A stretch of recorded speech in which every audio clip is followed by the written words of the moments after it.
Jadi di sakinata fa innal bahru amin. Perbaharuilah perahumu karena gelombang menuju akhirat sangatlah besar. Sabilud dumu'i sabilun murih tanahada ya sahi kay tastarih wa buth ad-du'a. Mohon izin kiai dulu situ mah takut saya. Izin. Assalamualaikum warahmatullahi wabarakatuh.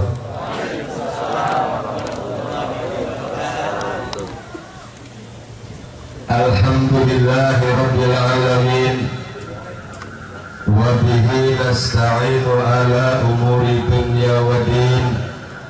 Wassalatu wassalamu ala asrafil anbiya'i wal mursalin sallallahu alaihi wa alihi wasallam. Man intaqala liyata'alama al-ilma ghufira lahu qabla an yakhtuba. Sadaqallahul aliyyul azim wa sadaqa rasuluhun nabiyyul habibul karim wa nahnu ala dhalika minasyahidin wa sakirina walhamdulillahi rabbil alamin. Pertama yang sangat saya hormati Bapak pengatur acara, yang saya hormati Ketua Majelis Taklim Nurul Hidayah, sekaligus orang tua saya Bapak Ustadz Kasirun, dan juga orang tua saya Bapak Haji Supriyadi, dan juga tentu penceramah kita Bapak Kiai Abdul Aziz RC. Yang sangat saya hormati Ketua Majelis Wakil Cabang Nahdlatul Ulama Kecamatan Tanjung Halang, sekaligus guru tetap di Majelis Nurul Hidayah Ajengan Sihabuddin MPD. Yang saya hormati Ketua Majelis Ulama Desa Karisuren Ajengan Ruslan Abdul Majid SOS. Gitu ya, gitu aja. SAS. Ya saya hormati banyak banget tuan-tuan guru, para kiai semua. Mohon izin, mohon ampun tuan-tuan guru yang hadir pada kesempatan malam hari ini. Ya mohon maaf, mohon izin saya tidak menyebutkan nama, pangkat, jabatannya satu persatu. Namun itu semua tidak mengurangi sedikit pun rasa hormat dan takdim saya. Ada Bang Abu juga. Yang saya hormati bapak-bapak tokoh pemerintah, komandan saya Bapak Husni selaku anggota BPD Karisuren, Bapak RT, Bapak RW, dan juga pengurus ataupun juga DKM Masjid Al-Ghifari Bapak Suratman, nggak ada.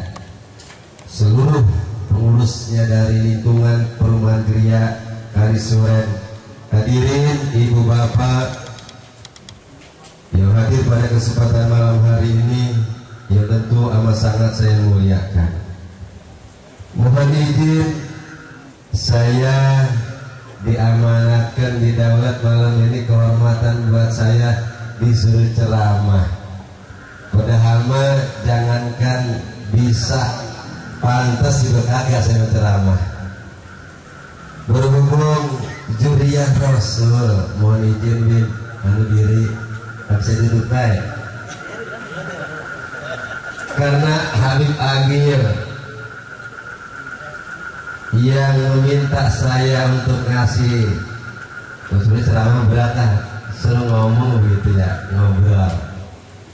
Saya takut kualat kalau enggak melaksanakan titah beliau, karena saya akan berusaha dan belajar sebagaimana sabda Nabi kita Muhammad sallallahu alaihi wasallam,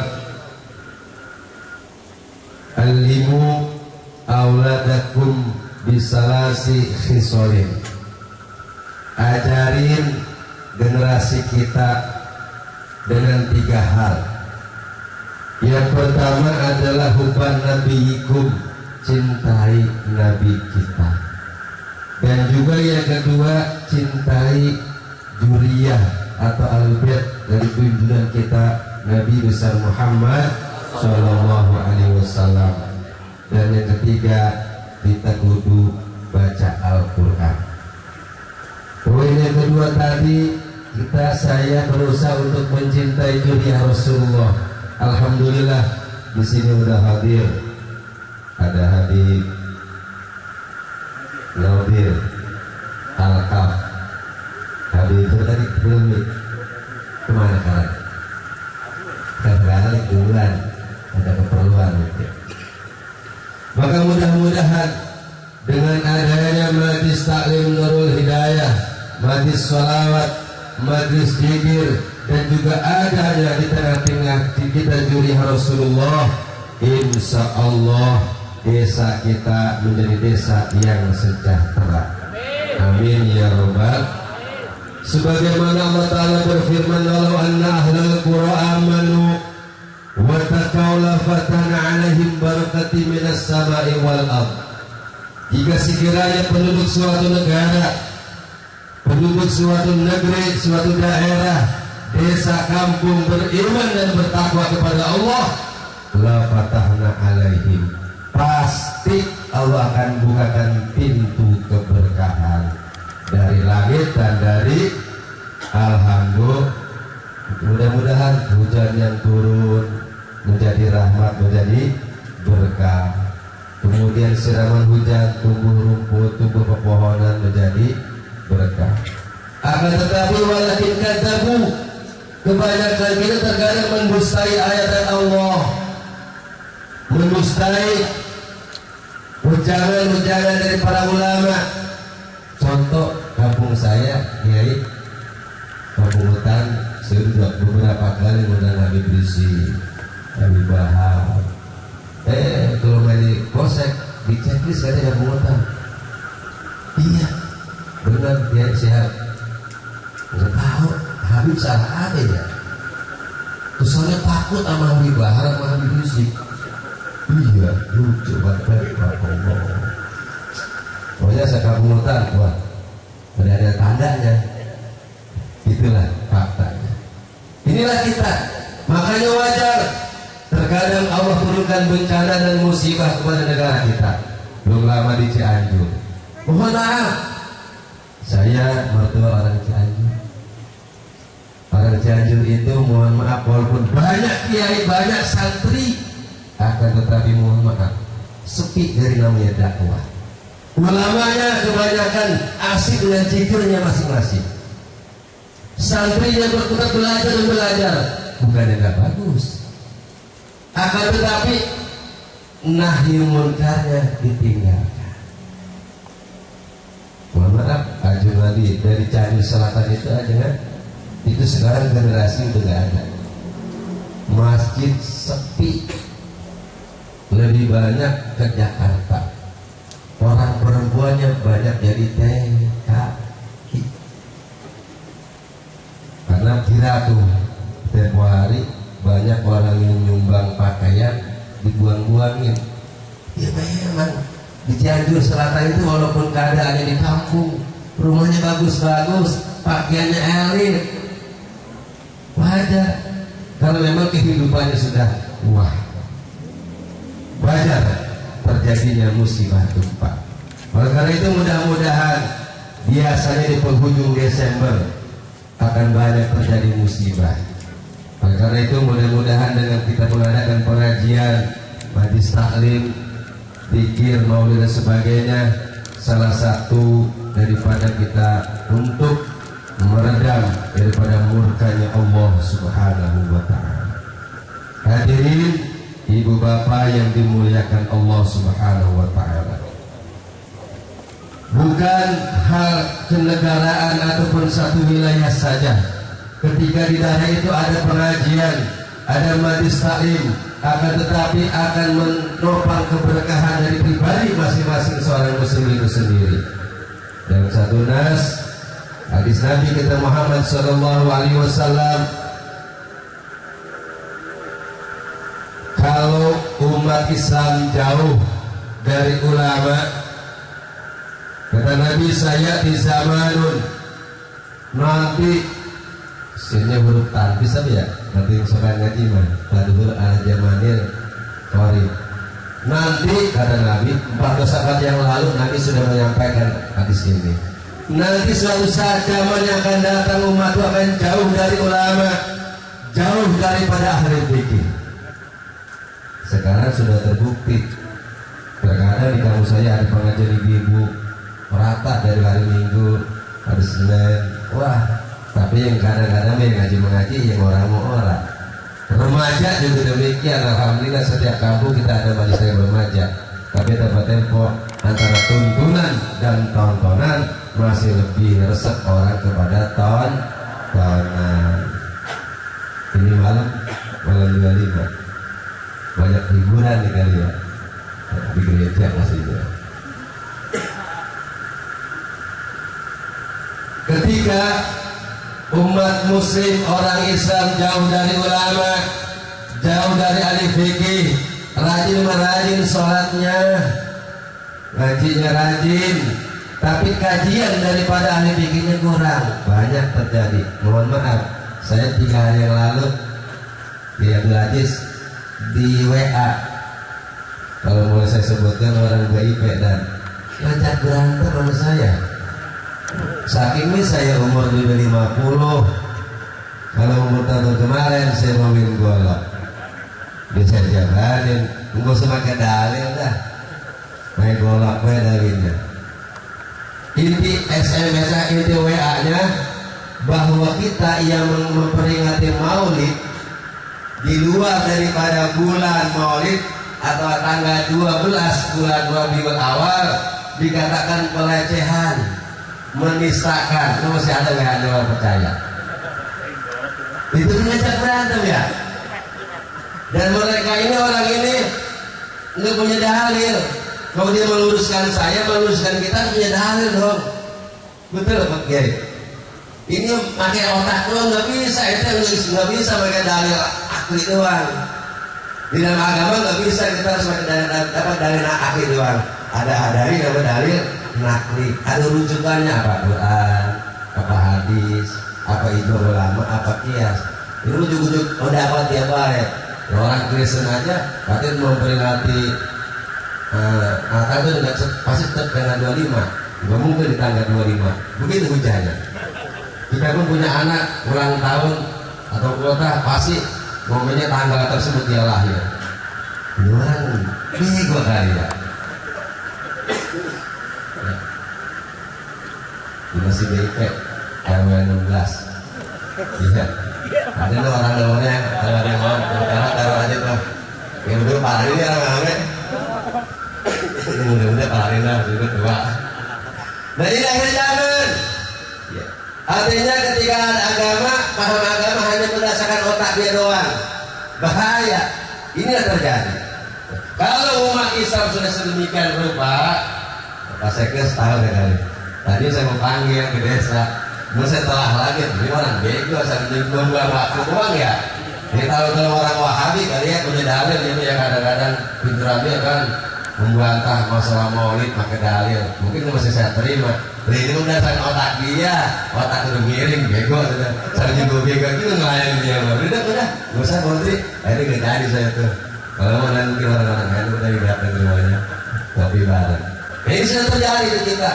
Ya, ibadah rajin, terkadang wudhunya belum tepat, rukun sholatnya. Masih banyak kita saksikan orang-orang sholat ketika sujud tidak mendapati kepada rukun wudhu, rukun daripada sujud.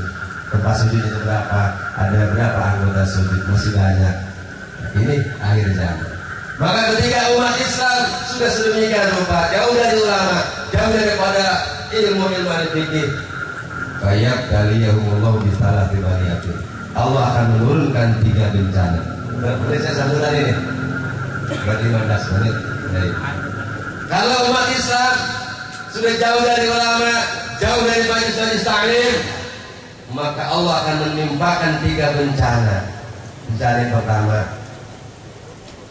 yaitu yarfa'allahu barakatan min kasbihi. Allah akan meniadakan menghilangkan keberkahan daripada pekerjaannya. Hebat sih kerjanya, siang malam berangkat dari jam 6 berangkat, kadang mulai setengah 6 sampai lupa kewajiban organisasi ya. Masya Allah, banyak. Atau mungkin punya kerjaan, duitnya banyak, gajinya besar, jabatannya tinggi, akan tetapi hasil itu semua tidak Allah berikan keberkahan. Bisa saja mungkin adanya penyakit ya, atau mungkin rumah tangganya banyak permasalahan. Itu salah satu bagian daripada usahanya tidak diberkahi oleh Allah Subhanahu wa Ta'ala. Yang kedua, bala atau bencana yang kedua kalau umat Islam jauh dari majelis taklim adalah yusallitullaha sultanan doliman. Allah akan jadikan pemimpin di negara ini pemimpin yang zalim, pemimpin yang mementingkan dirinya sendiri, pemimpin yang diatur oleh kuat dan duit. Mohon izin. Sekarang di kita ini mungkin di Indonesia umumnya ya, dulu kan ada SKP surat keputusan bersama dua menteri agama dan menteri dalam negeri, bahwa tata cara atau aturan mendirikan rumah ibadah syaratnya ada 60 KTP yang menggunakan rumah ibadah tersebut, dan 90 KK atau 90 berKTP setempat yang memang mengizinkan untuk rumah ibadah. Ternyata sekarang bisa levelnya sekecamatan ajunan. Mohon izin, kemarin hari Jumat ya, datang ke Manado ke KUA. Ternyata beliau mensuplai gereja ini ditonjok. Ada di sana, ada di sana, ada. Sekarang repot kita, bahaya. Artinya ketika ada orang Kristen satu nih di gereja, kemudian dia mendirikan gereja, dia ambil jemaat dari sekecamatan. Ya, ini gereja Katolik yang ada di samping Polsek Tonjong, itu jemaatnya hampir 1.500. Saya kan bagaimana saya di skandal. Saat ini benar jemaah yang 1.500. Oh, bohong lagi, dari mana? Ternyata saya konfirmasi lagi. Ternyata sekarang boleh itu kecamatan. Dosa apa? Dosa kalau begitu. Jadi jamaah dari Kalisuren, Kopat bisa ke sono, bisa menjadi faktor pendukung terlaksananya terwujudnya pembangunan gereja atau pembangunan sampai ibadah. Ini kan menjadi PR. Ya, karena itu mudah-mudahan apalagi besok menjelang hari raya mereka, yuk sama-sama kita jaga diri kita, khusus keluarga kita, jangan sampai kita menirukan daripada budaya tradisi orang-orang di luar kita yang sudah sepakat para ulama bahwa kita hukumnya haram mengucapkan selamat Natal, dan juga berikut kita memakai aksesoris mereka. Nanti ini tahun baru biasanya ada trompet, ini baik-baik ya, usah kita ngini trompetan. Mungkin kalau memang tujuannya untuk kita sakur ya, dengan syukur nikmat Allah, dengan adik kita nginjek tahun baru ya, kalau mau bakar jagung. Tapi urusan nunggu jam 12 ngapain ya, urusan nunggu jam 12 kecuali kalau emang sholat tahajud silakan. Tapi kalau mau meriahkan ketika peng masak petasan, saya rasa itu nggak perlu. Apalagi pakai kunjungan, apa sih namanya itu? Center class, yang ada masalah. Bahaya, mantasara bitomi bahwa ini baru seorang yang menyamain menyerupakan satu golongan, maka itu bagian dari mereka juga. Insya Allah mudah-mudahan kita bisa menjaga anak dan generasi kita, amin ya robbal alamin. Ketiga, kalau umat Islam, umat Rasulullah jauh daripada majelis taklim, bencana yang ketiga adalah yakhrujuna minad dunya bi ghairi iman. Mati ya kita tanpa membawa iman, ujubillahimin. Dan insya Allah mudah-mudahan dengan adanya majelis taklim Nurul Hidayah senantiasa kita ada bimbingan, sebab iman merupakan pondasi utama datangnya berkah Allah Subhanahu wa Ta'ala. Dan iman ini tentu tidak akan standar. Gimana ya sih dulu yang musuh iman itu terkadang naik, terkadang biasa itu kan, lagi pusing ya, lagi mumet dari galau, ya itu biasa. Oleh karena itu perbaharui terus iman kita. Jadi bagaimana bila ilaha illallah, kata Nabi, perbaharui iman kita. Bahkan di tahun baru ini juga ada yang harus diperbaharui. Kata Nabi dalam satu nas hadisnya, dalam 3 nas juga, jadi safinata fa innal bahru amik. Perbaharuilah perahumu karena gelombang menuju akhirat sangatlah besar. Ini bahasanya bahasa silogis, bahasa Indonesia. Kalau bahasa Kalisuran kamu ngutan bahasa silokaan. Ya, orang dulu juga pakai bahasa silokaan. Sedekah 10 liter, merdeka pengen pinter gitu.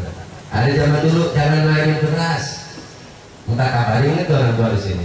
Bocah kecil biasanya minter beras, mau masak, dimainin bocah kecil sama anak kecil. Nggak boleh pamali. Apa kata orang tua? Jangan mainin beras, nanti dijual Cina. Sekarang benar orang dijual Cina, negara kita dijual di Cina. Banyak hal-hal yang sekarang terjadi dari lewat selokaan. Nah, artinya apa? Perbaharuilah perahumu ini adalah luruskan niat kita. Niat yang lurus, maka mudah-mudahan saya juga dari kampung Mutan hadir di sini. Yuk bareng-bareng luruskan niat karena Allah hadir di majelis. Insya Allah sebab inna malikul ibrihim ila mana. Seorang akan memperoleh atau mendapatkan apa yang dia niatkan. Hadirin rahimakumullah. Jadi perbaharui terus iman kita. Tentu dengan memperbarui iman ini tentu adanya di majelis taklim. Tidak mungkin ya, memperbarui iman di pasranda ya. Pasti ada di majelis taklim, di majelis zikir, di majelis salawat. Insya Allah ya, dengan kita selalu memperbaharui iman kita, yang tentunya bahwa memperbaharui iman itu dengan apa? Salah satu tadi itu dengan melafazkan kalimat la ilaha illallah. Itu la ilaha illallah kalimatnya berapa huruf Pak? Pernah hitung? Hah? Ada pernah hitung? Berapa hurufnya Pak? Ayo, duit ente batu rokok. Jawab. Berapa? Ada yang tahu? La ilaha illallah berapa hurufnya? Hah? Berapa Pak? 12. Silakan Pak. Mana yang jauh 12? Saya kasih hadiah sini. Sini Pak.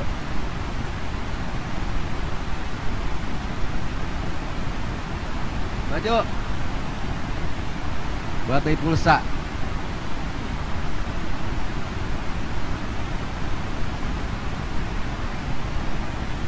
Kalimat la ilaha illallah ada 12. Coba apa baik sebutkan. Apa aja? Hah? Kasih unjuk. Oke, nanti lihat di rumah. 12 huruf di dalam kalimat la ilaha illallah. Nah, kan 12 huruf ini ternyata kalau orang tua dulu saya di Kampung Hutan ada bahasa cilaka 12.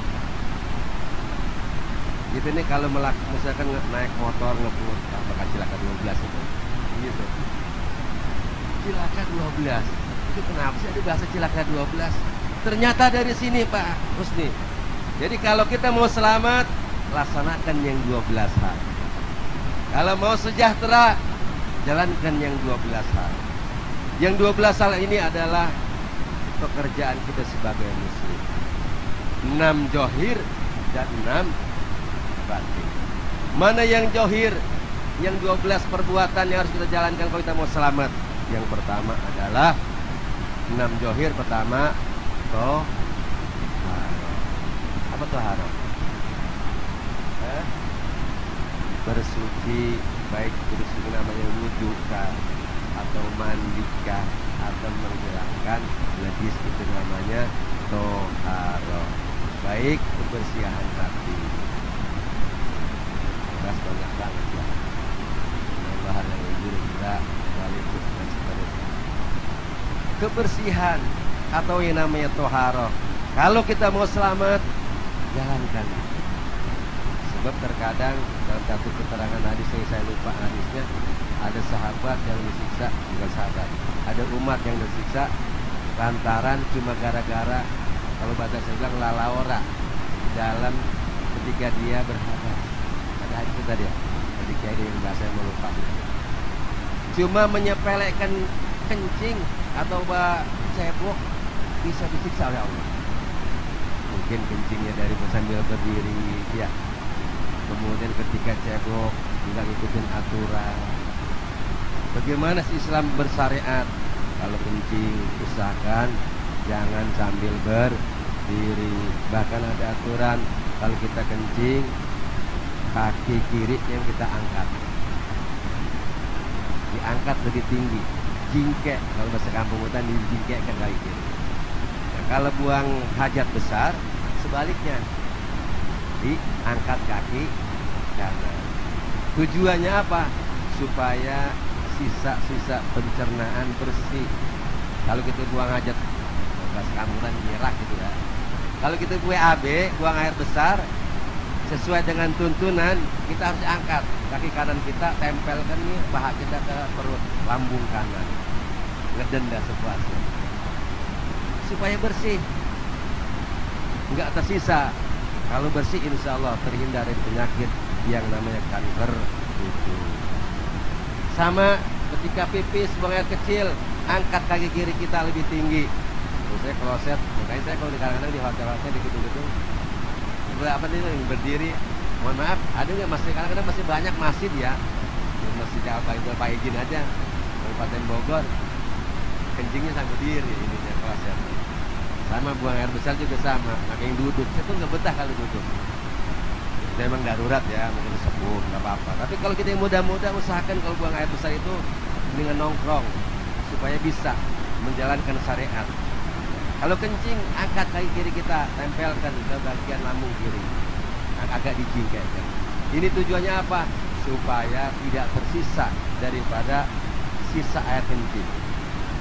Kalau sisa air kencing tersumbat, nggak bersih, timbul penyakit yang namanya penyakit orang laki-laki, prostat. Biasanya jalik di atas 45-50 rentan orang laki-laki itu penyakitnya prostat. Salah satu penyebab prostat adalah karena ketika buang air kecil tidak mengikuti daripada tuntunan agama. Kedua, penyebab prostat dan kesini sering nahan ereksi. Ya, ini orang dewasa ya, yang muda-muda jangan dengar. Kita yang tua-tua yang dewasa, makanya Nabi Quran nyuruh gini mah lebih dari satu. Iya, kalau khusus pada ngomong doang nih. Ya itu tadi, menjaga jangan sampai terkadang kan, malah Pak Hudri aja masih ngacir baik kan Pak Hudri, Pak Sekdes. Terkadang perempuan itu banyak ogahnya. Kenapa? Ini penyakit perempuan sekarang, mohon maaf. Saya banyak aduan-aduan, ternyata perempuan itu sekarang untuk nggak begitu mood diajak hubungan suami istri dengan suami. Kenapa? Banyak alasan. Mungkin karena kecapean, kedua karena pengaruh pil KB atau yang namanya kontrasepsi atau sejenis saja untuk menunda kehamilan. Itu ternyata ada dampak untuk, artinya nggak ada hormon. Orang laki-laki kan jangankan usia Pak Husti, yang lebih tua Haji Nafruddin aja misalkan Haji Priadi masih ngasih tadi ya. Apa itu tubuh perawan, waduh. Nah kalau sering ereksi ditahan, ya, nggak disalurkan, ini bahaya. Bahaya kemana? Buat kita juga timbul nanti membengkakan semua. Nah, Ustaz Atang setuju ya. Makanya laki-laki itu boleh 2, 3 begitu ternyata. Karena yang namanya laki-laki itu memang nggak ada batasan usia. Ya, bangunnya terus pagi-pagi kali ya. Tidur sendiri bangun jam 2. Ini kalau misalkan sering menahan ereksi, timbul penyakit yang namanya prostat. Ini banyak sekali hal-hal yang harus dan penting dan perlu lewat majelis taklim kita kaji ilmuwan-ilmuwan tentang fikih dan sebagainya, dirusuh tentang hal. belum lagi mandi, bagaimana tata cara mandi wajib. Terkadang kita kurang primpen, kurang teliti ketika mandi. Khusus perempuan. Kalau perempuan itu kan artinya kalau mandi itu harus meratakan air ke seluruh badan.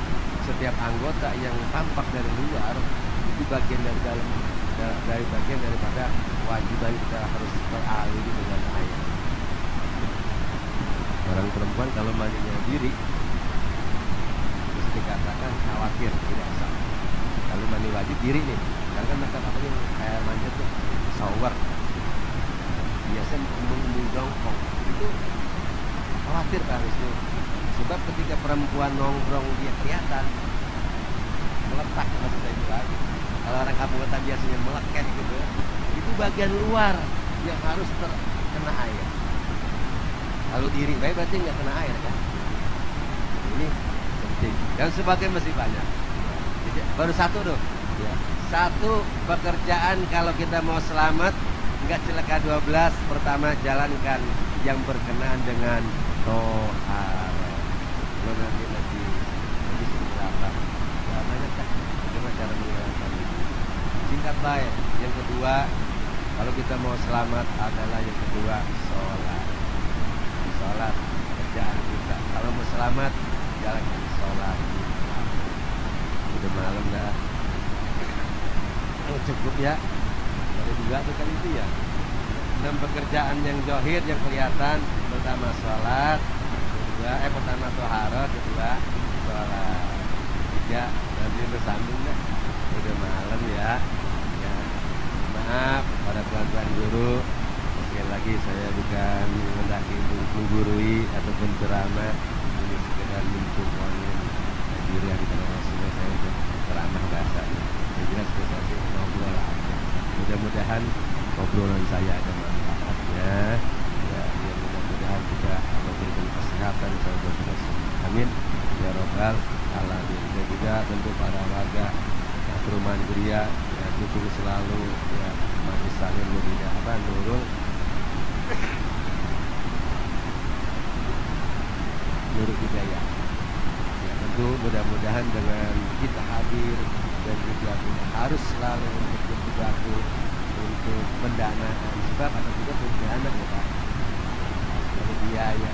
Insya Allah orang yang menginfakkan hartanya di jalan Allah khusus pengajian ini segede gunung Uhud pada nanti 1.000 rupiah untuk satu korma, satu ataupun buahan gunung Uhud nanti ganjaran. Amin ya Rabbal. Bahkan ada riwayat ada 4 golongan nanti yang pengen dulu pada saya pengen paling dulu masuk surga. Dulu berebut pengen masuk surga. Di antara 4 golongan ini mana aja? Yang pertama adalah orang yang bersyahid, yang kedua orang haji yang mabrur, ketiga orang yang dermawan, 3 orang alim. Ini 4 golongan ini pengen menduluin masuk surga, balap kan kita bilang, ngetrek nih masuk surga juga ngetrek 4 golongan ini. Ini dari hadis tadi. Ya akhirnya yang didahulukan masuk surga di antara 3 golongan, di antara 4 golongan adalah orang yang mendermakan rizkinya untuk di jalan Allah. Sebab kenapa? Nggak akan ada pengajian kalau nggak ada dana. Betul. Jadi ini san kudu bayar ini. Dibayar bang. Bahaya. Ya, ini kamera butuh biaya. Jadi pantas dan pasti ya, orang yang mendermakan hartanya di jalan Allah dalam pengajian, majlis taklim, pasti Allah dahulukan masuk ke dalam surga Allah Subhanahu wa taala. Sekian, wallahu muwaffiq ila aqwamit thoriq. Assalamualaikum warahmatullahi wabarakatuh.